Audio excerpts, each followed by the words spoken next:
The warning signs are there, and they're so hard to miss. And yet a blind eye is turned in the hopes that knowledge would fade into sweet oblivion.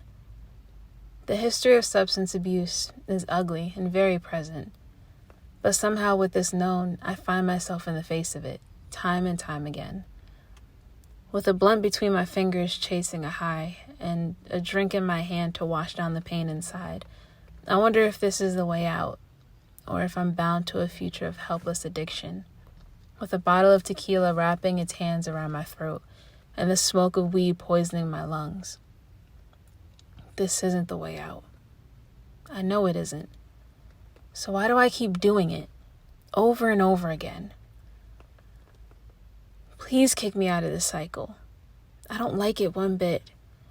Navigate me out of this labyrinth that I get lost in time and time again.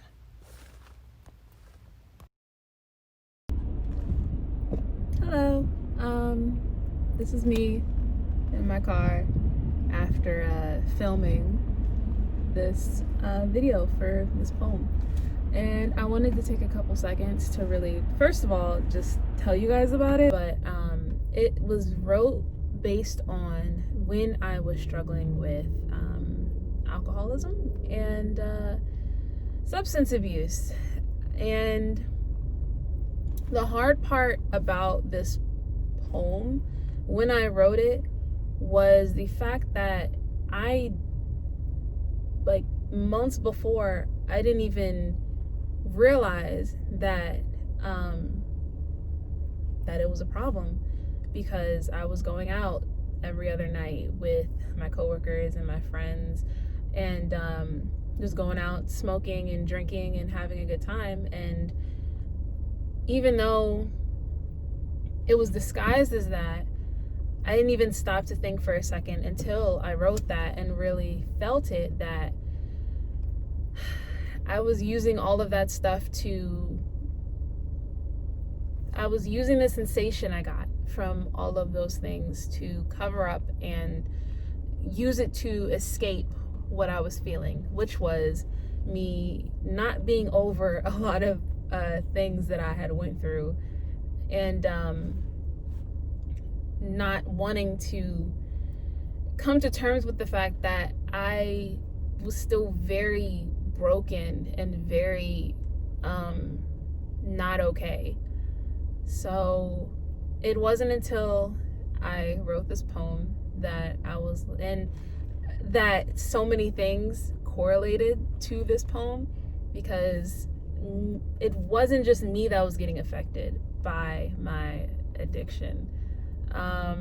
My relationships were getting messed up, and everything, my morals were completely flipped upside down. Like, I was the type that did not like smoking. I did not like drinking. These were things that I never wanted to do, and I didn't do. But when I got the opportunity, I decided to say, fuck it, and do it. And it completely caused me to change my entire mindset. There were a couple of people who saw it and noticed what was happening.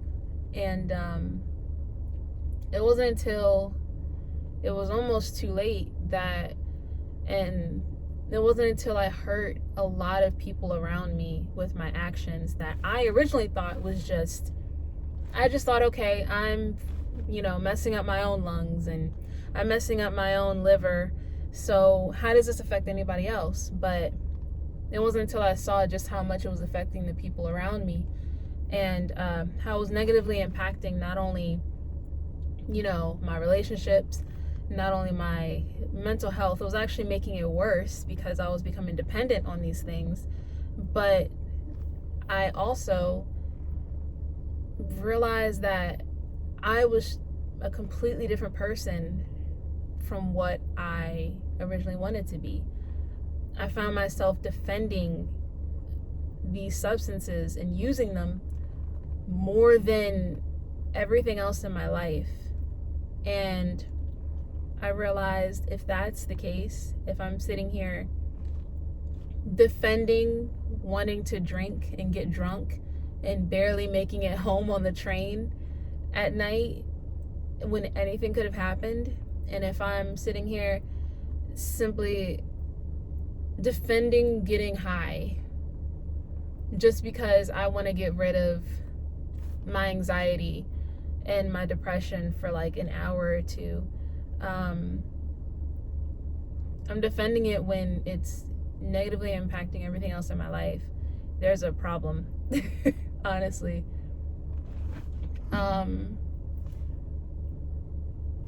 So yeah, this poem means a lot, not only because there's someone biking,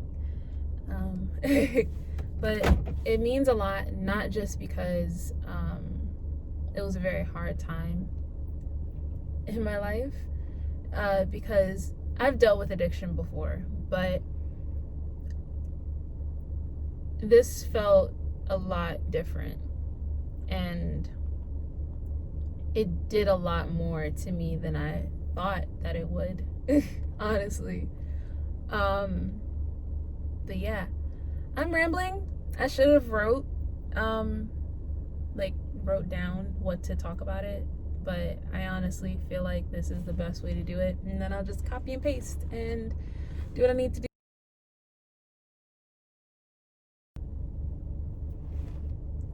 Cool.